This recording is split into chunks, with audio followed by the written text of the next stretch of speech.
There's more to life than ships and battle axes. There's beer, there's poetry, and yes, there's sex. How did the Vikings do it?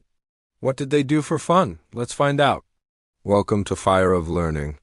Join me and a guest co-host as we continue our series exploring the age of the Vikings.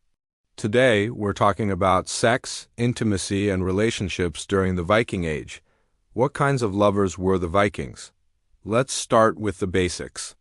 We know from archaeology and historical records that during the Viking Age, people living across Scandinavia had plenty of opportunities for romance. They lived in small communities scattered across the landscape, from isolated farmsteads to bustling towns. Religious services were held in open air or small wooden buildings, and feasts and festivals brought people together in large groups. Travel was difficult, but merchants, farmers, and yes, even some warriors made regular trips to neighboring settlements. Plus, Vikings were constantly on the move. Traveling bands of traders set up camp wherever they could find customers. And of course, there were the legendary longships that enabled Vikings to travel along coastlines and even across entire oceans. Even though archaeologists don't have a lot of direct evidence for sexual activity, the laws and stories passed down through the Viking Age tell us quite a lot about how people interacted with each other. Let's start with marriage. As with many societies throughout history, marriage was usually a practical arrangement. It united families and could help maintain peace between neighbors. Parents often arranged marriages for their children, usually between two families that had been allies or friends for a long time. However, the Viking Age was a time of exploration and adventure, and young men and women were expected to go out into the world to seek their fortunes. Many Vikings went to live with other families in order to learn skills from experienced members of the community, and young men often traveled with bands of fellow adventurers for years at a time. Sagas tell of heroes who went on adventures to distant lands and returned home only to discover that their former sweetheart had married someone else. This kind of story reminds us that marriage was only one kind of relationship recognized by Viking culture. A common type of partnership was the kinship between a warrior and his squire. Boys often went out into the world with an older male relative or friend to learn the skills needed to succeed as an adventurer. These partnerships sometimes developed into deep personal connections that transcended the mentorship. The Icelandic saga of the Vigaskills explicitly describes how a young boy becomes infatuated with his foster father. As he matures, the saga makes it clear that Egil's feelings for his foster father, which began as respect and admiration, have become something more. Other sagas hint at similar relationships between warriors and their squires. Such relationships were not unique to the Vikings, but they were given special attention in Norse literature. Norse poetry also gives us insight into the emotions involved in relationships. Love poetry often compares the beloved to powerful forces of nature. Here are some examples of kenningar or poetic metaphors used to refer to a lover. Sun of my soul, joy of my heart, shield of my troubled mind, lightning of my longing. It's important to remember that poetry like this was meant to be a private expression of feeling. Kennings were designed to be performed aloud for an audience. When a Viking was praised by a poet, it helped bolster their reputation in the community. For a young man hoping to win the favor of a particular lady, having his praises sung by a skilled bard was an important part of showing his interest. But poetry could also speak to forbidden love. When two people loved each other but could not be together, the poets were there to capture their anguish. Here is an example of a kenning that would apply to a situation like this. Word of parting or word of farewell. Norse poetry wasn't the only creative outlet available to Vikings. They also had a rich tradition of storytelling, both through word of mouth and in artwork. Runestones were erected to commemorate important people and events, often including poetic inscriptions. Stories about heroic deeds were passed down orally through generations, and anonymous poets could immortalize a person in a poem or dirge, praising their achievements or lamenting their death. All this creativity took place within the framework of a legal system. Just like today, the law could step in when a Viking's relationships went wrong. The 12th century Danish king and lawgiver Christian IV codified many of the legal customs of the Viking Age in a work known as the Danish King's Mirror. According to this text, broken engagements were serious matters. If a man promised to marry a woman and then refused, he had to pay her a generous sum of money. And if he was a real jerk, he could even be put on trial for harassment. But the laws surrounding marriage weren't always so equal. In cases of domestic violence, a man accused of beating his wife was fined only 5 shillings, while a woman accused of beating her husband was fined double that amount. Theft was another challenge for Viking couples. If a woman lost her ring or necklace, her husband was responsible for paying the replacement cost, whether or not he was the one who did the deed. During the Viking Age, people enjoyed drinking alcoholic beverages made from beer or hydromel. Mead was an essential part of social gatherings and religious ceremonies. Mead was often served in special containers called horns, which were specially treated animal horns or intricately carved wooden cups designed to look like horns. Drinking vessels were frequently decorated with scenes from Norse mythology and everyday life. Having a skilled craftsman design and create these works of art shows how much importance was placed on creating a welcoming atmosphere for guests. A typical Viking longhouse would have benches running along its walls, with space in the middle for people to walk around or even dance. In winter, fires would be lit at each end of the longhouse to keep everyone warm. Fires were used for cooking, heating homes, and even cremation. Cremation was a common way of disposing of human remains, although burial was also popular in some areas. The dead body was often placed in a ship or mound, accompanied by grave goods such as food, weapons, and jewelry. Grave goods sometimes included everyday objects that the deceased person would have used in life. Funerary practices varied by region, but in general, the dead were treated with respect. The bodies of fallen warriors were sometimes paraded through town before burial in order to show the community the extent of their injuries. Viking men wore a tunic, often with baggy trousers tucked into knee-high boots. Their belts carried a variety of accessories, including pouches for personal items, a knife, and even small combs. Warriors also wore armor made of leather or metal, and their helmets were often adorned with intricate designs. Viking women typically wore long, flowing dresses made of wool or linen. They also wore jewelry, including necklaces, bracelets, and earrings. In colder climates, layers of clothing were necessary.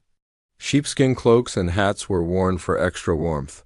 The fur of wild animals, such as foxes, wolves, and bears, was sometimes used for decoration. Vikings valued cleanliness, and bathing was a regular part of life, unlike many of their contemporaries in medieval Europe.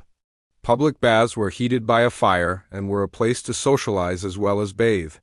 Bathing was a communal activity. Men and women bathed together, but it was expected that adults would behave appropriately. Personal grooming was also important to Vikings. Both men and women combed their hair, and men were expected to shave their beards regularly.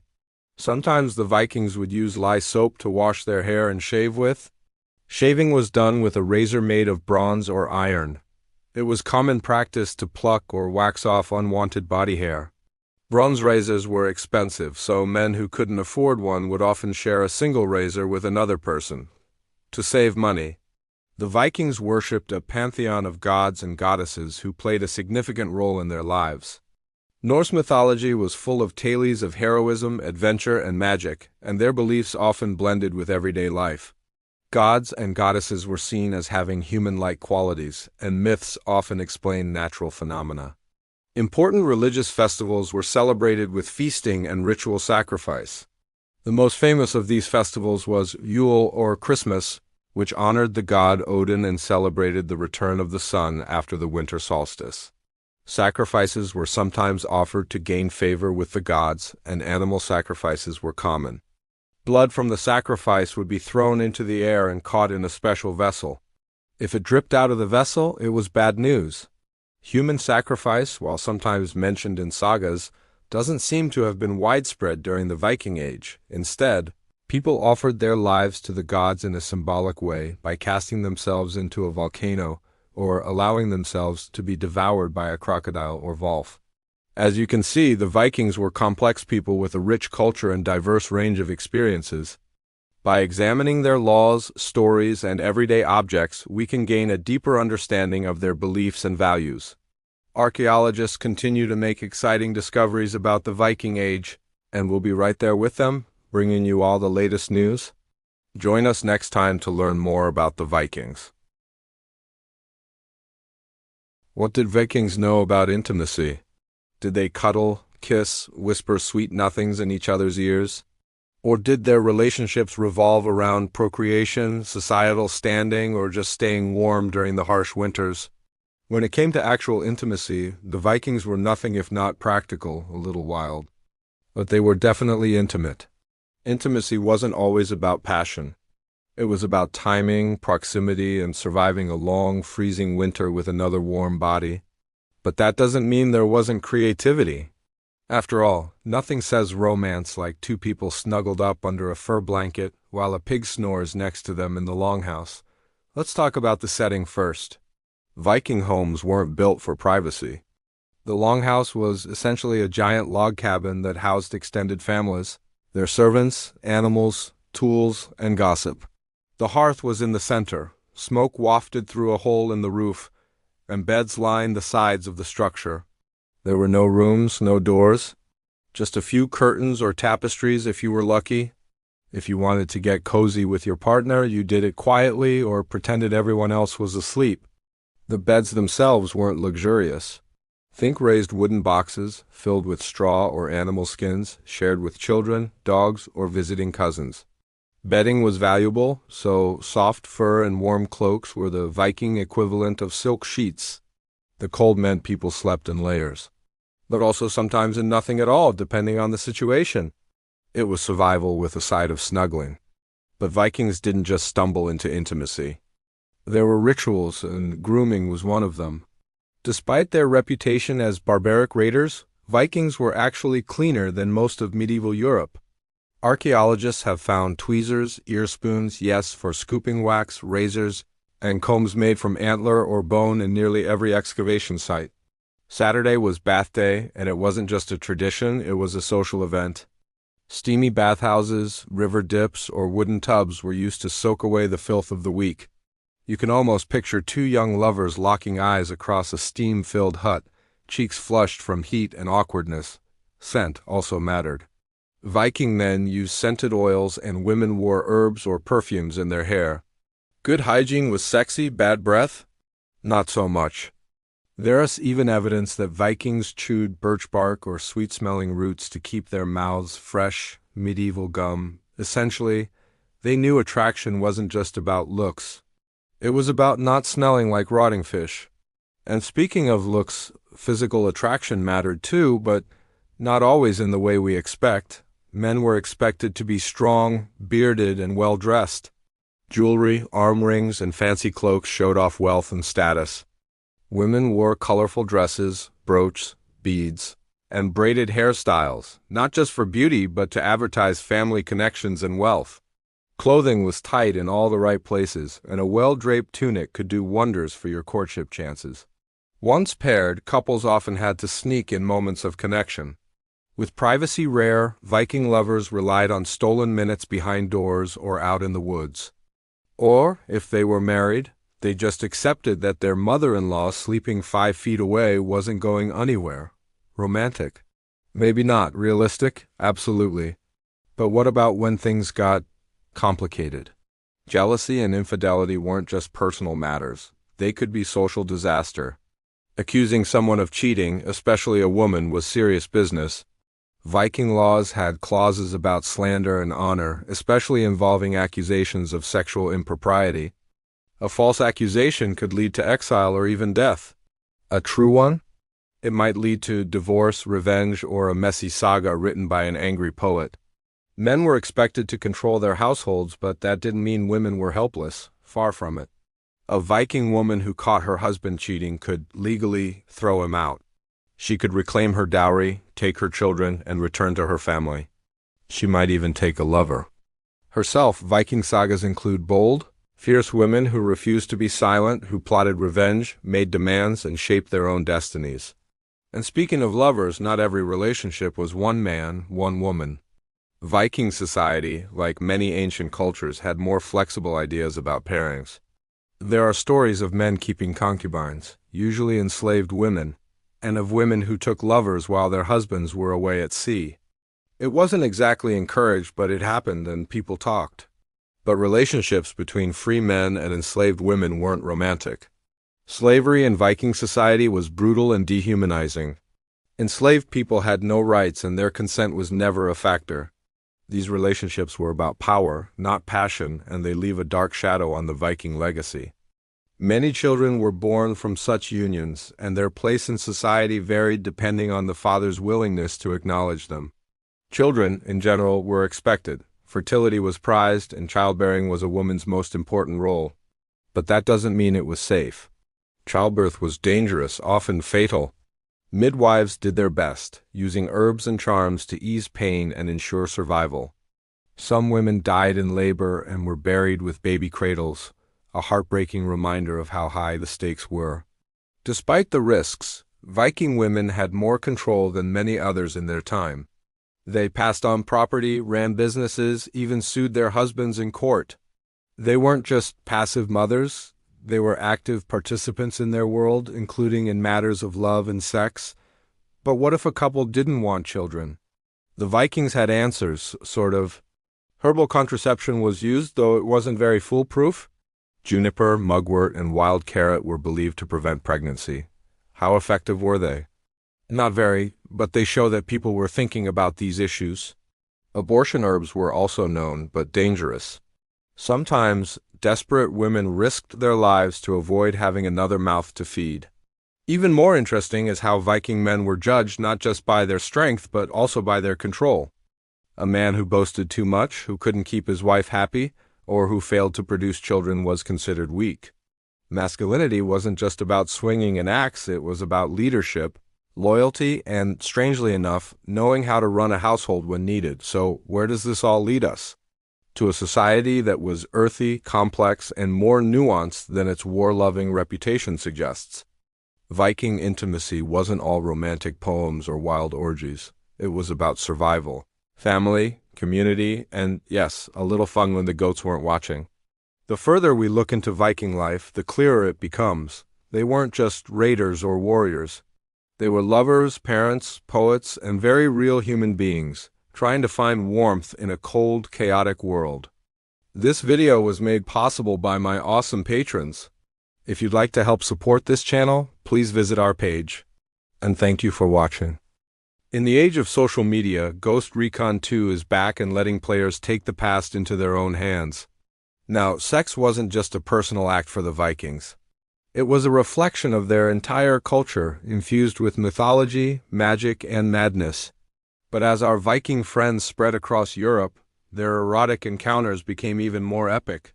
Whether conquering new lands or making deals with kings, Viking men brought one thing with them, a healthy appetite for action. And not the pillaging kind, although that happened too. Let's start with the basics because, unlike Hollywood sometimes, the Vikings actually did travel everywhere. They explored and settled in Iceland, Greenland, Ireland, Scotland, England, France, Eastern Europe, and even North Africa. So wherever they went, they brought their baggage? No, not that kind of baggage. The other kind of baggage. Their beliefs, customs, and yes, their sex lives. We know that because their kids carried on. When Vikings mixed with locals, their offspring inherited a mix of cultures. But since most records were written by outsiders, figuring out who slept with whom and when is tricky. The clues come from sagas, archaeological finds, and comparing cultures. And what we find is pretty darn interesting. The point is, this isn't just about Scandinavia. It's about what happens when a culture spreads, adapts, and occasionally gets steamy. You wouldn't expect anything less from the Vikings, would you? The Vikings blended in, but they also stood out. Most famously, they adopted Christianity, but that was a slow burn.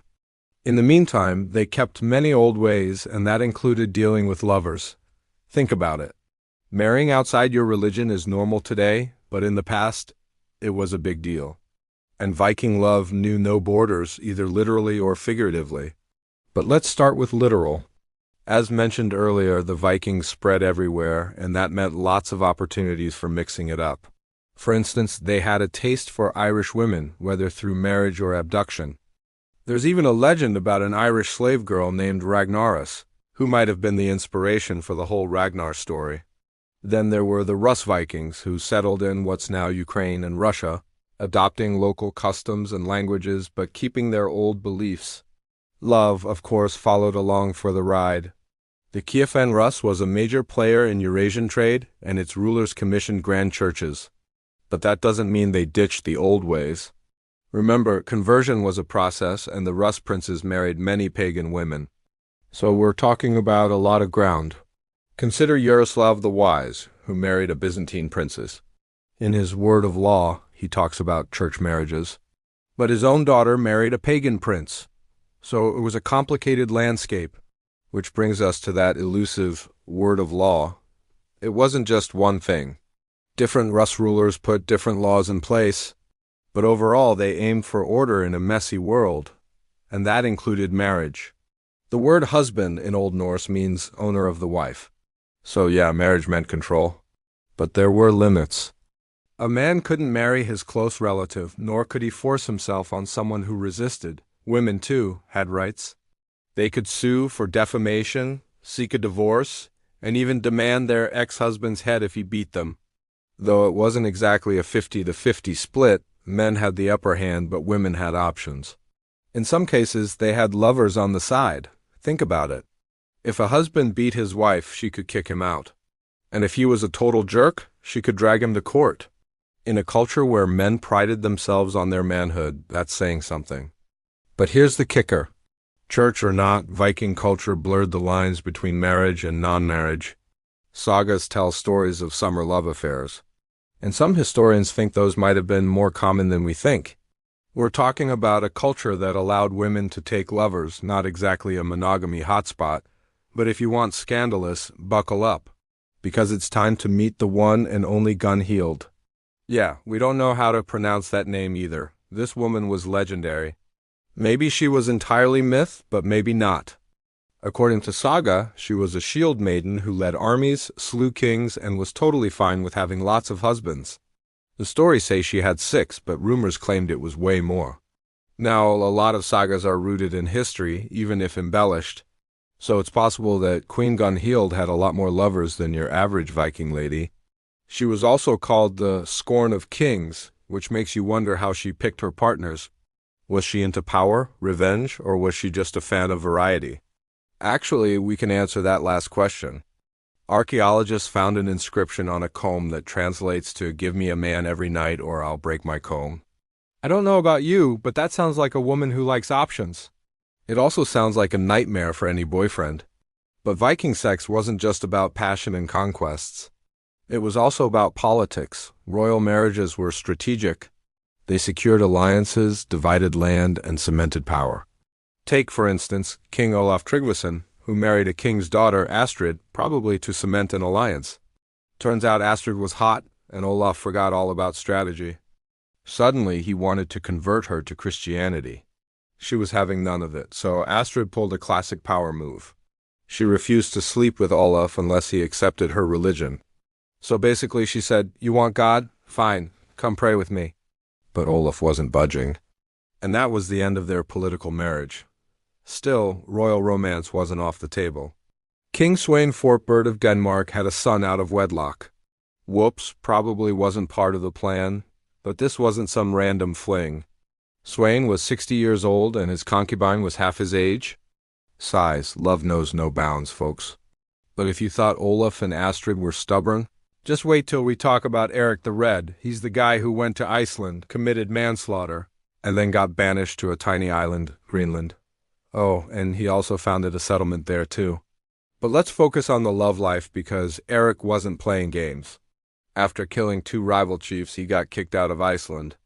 And instead of going anywhere else, he decided to make his own place. He basically said, "Hey, everyone hates me. Why not go somewhere no one else wants to go?" Enter Greenland. That's how you pick a place for yourself. But to build a colony, you need settlers.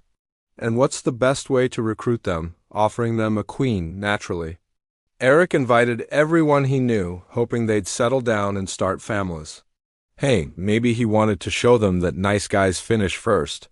Looking for a partner? Here, take my crown.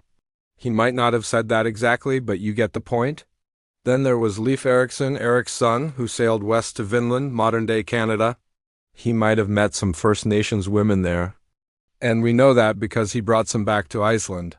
But listen closely because this next part is crucial. The sagas don't say if Leif slept with women in Vinland, but they definitely do emphasize that the First Nations women were considered savage. It's clear that the sagas judged these relationships from a very Viking perspective, so who knows what really happened. That's the thing about sagas.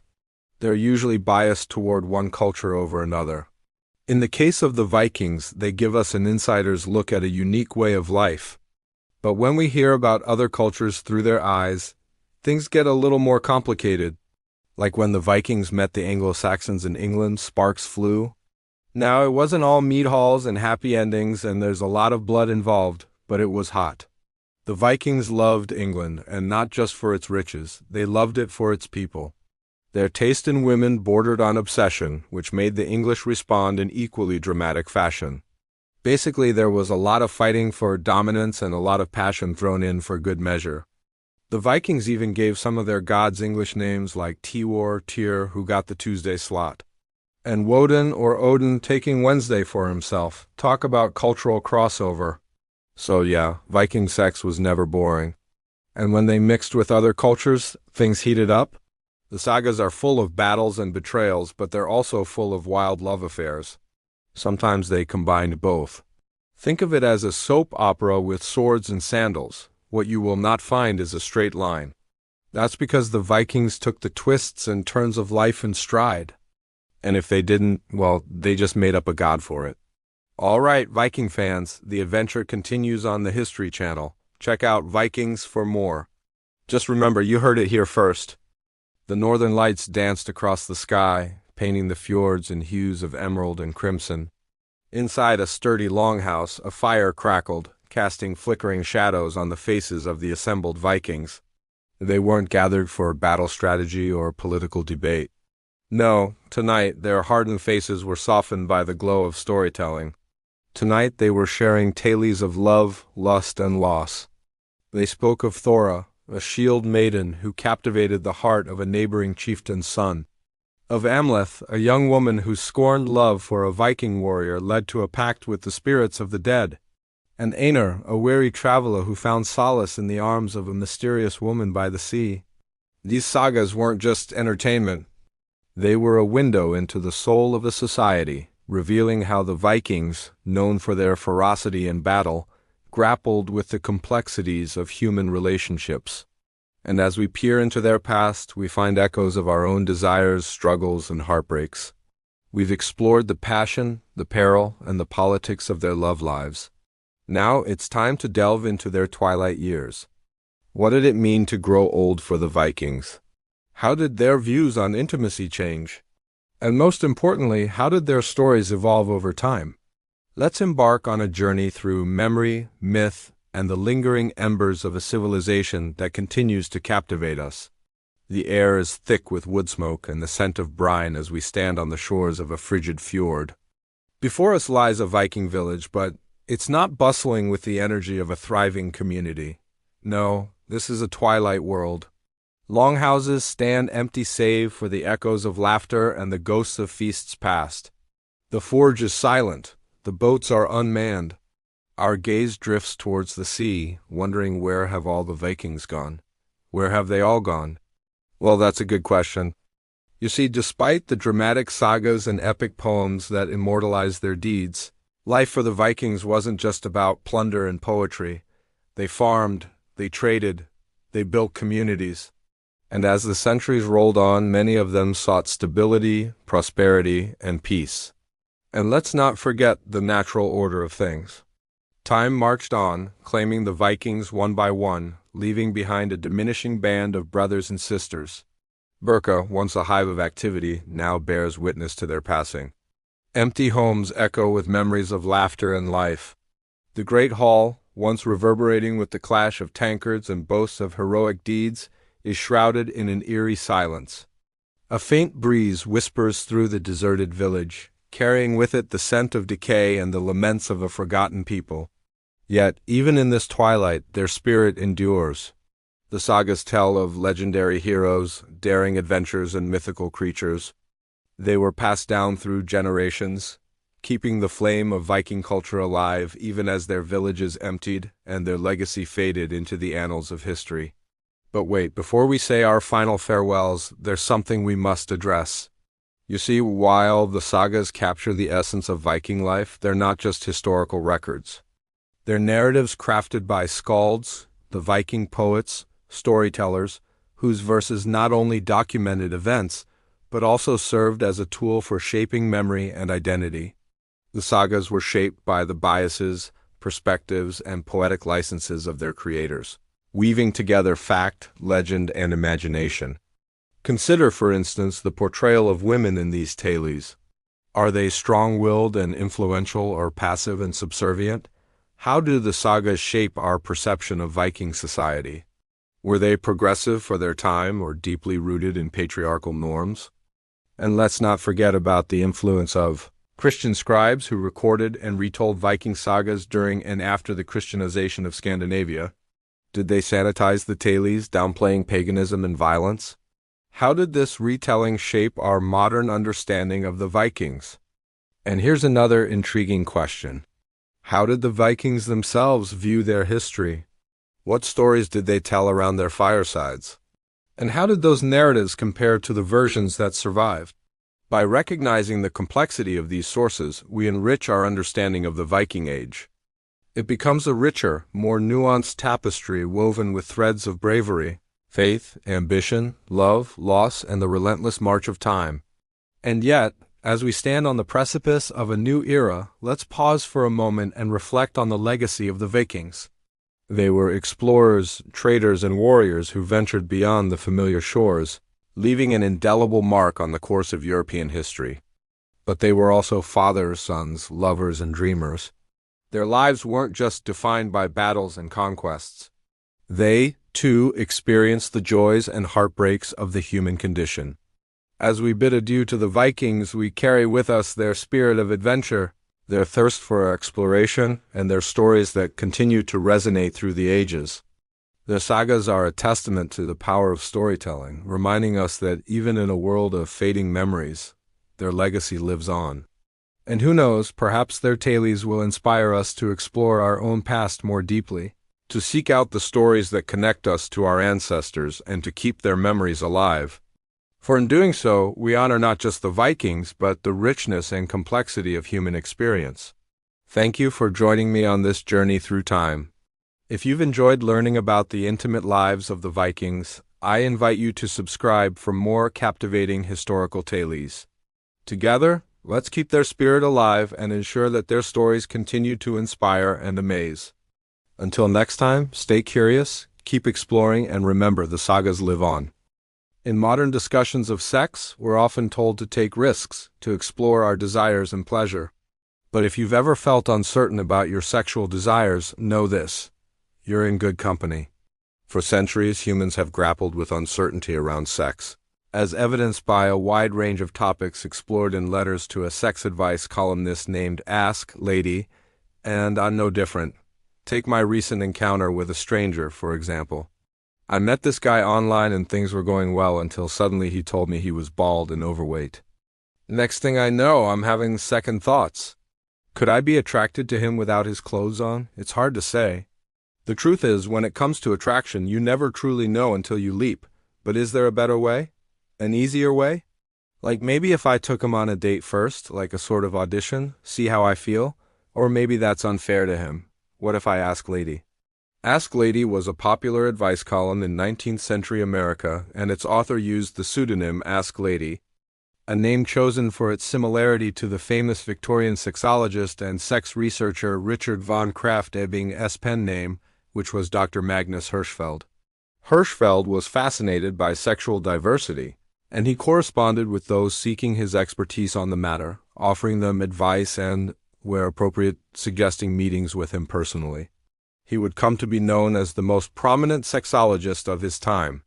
And while there are many books on his life and work, it's also fun to imagine him as Ask Lady. Now, back to my problem. I wish I could tell you there was an easy answer. But the truth is, attraction is complicated even for experts. For example, consider this letter from a man who signed himself anxious. He wrote, "I am engaged to a girl who I think very pretty and a superior woman in every respect. She has been my associate and partner in crime since childhood. Her father is my warmest friend. Our engagement has been known for some months, yet I cannot overcome a great difficulty. I find myself unable to look upon my betrothed without disgust and aversion. My friends say that such feelings will pass over, but I know myself too well to rely upon this hope. I am afraid I am about to commit a most grievous sin, for I am physically unable to look upon the woman I am to marry. Dear Ascalia." He went on to describe his fear of consummation, writing, "My betrothed loves me devotedly and tenderly. I have promised to marry her, and my promise must be fulfilled. Can I resolve my difficulty by selecting the day of marriage? Must I put off the marriage a year or two? Must I break my engagement? Must I marry another? Please advise me by return." This is a lot to unpack. First, let's address the idea that you can't choose who you're attracted to. That's a common misconception. Yes, you can't make yourself fall in love, but you can choose to get to know someone and discover whether you develop feelings for them. Additionally, there's nothing wrong with being attracted to one person and not another. Attraction isn't always immediate or overwhelming. Sometimes it develops gradually. However, it's important to remember that not every relationship is meant to lead to a lasting partnership. Sometimes people grow and change in different directions, and it makes sense to acknowledge that. Finally, breaking an engagement should never be taken lightly, but it's sometimes the kindest thing to do, especially when you're facing physical and emotional barriers to starting a marriage. Moving on, let's read another letter to Ask Lady, this one from a woman who signed herself a friend to yours. She wrote, "I am a middle-aged widow. My husband died 6 years ago, leaving me a small property. I have 3 children, 2 boys and a girl of 16. Since my husband's death, I have been courted by a man whose property joins mine. I cared for him until he began to urge me to marry him. I told him I should never marry him, though I liked him well. At this, he says, I ruined his happiness and threatens to tell my daughter, suitor, that I prevented our marriage because I wish to keep his property in my own family. I want my daughter to marry, but I shall not marry him. What shall I do?" In this case, I wouldn't blame you for feeling torn. On one hand, you have a right to protect your late husband's legacy. After all, you're the one who knows his wishes and intentions best. But on the other hand, your daughter deserves the chance to forge her own path in life, and a healthy marriage is a big part of that. Perhaps the best solution is to talk to your potential suitor honestly and explain your concerns. See if you can reach a compromise that respects both your late husband's memory and your daughter's future happiness. And if that doesn't work out, well, then it sounds like you have enough property to raise your kids on your own. Remember, your happiness matters too. Next, let's read a letter from a woman named Lonely. She wrote, "My husband has been absent at sea several years, and I have heard nothing from him since last spring. I have a respectable offer from a man who has been attentive and honorable. Is it right for me to marry again?" Now, this is a tricky situation, especially during a time when communication was difficult and news of your husband's fate just was unavailable. It's understandable that you'd want to move on and accept another proposal. However, I'm not sure if your husband is still alive or not. It's best to err on the side of caution and hold off on getting married again just in case he returns. Of course, this doesn't mean you have to wait forever.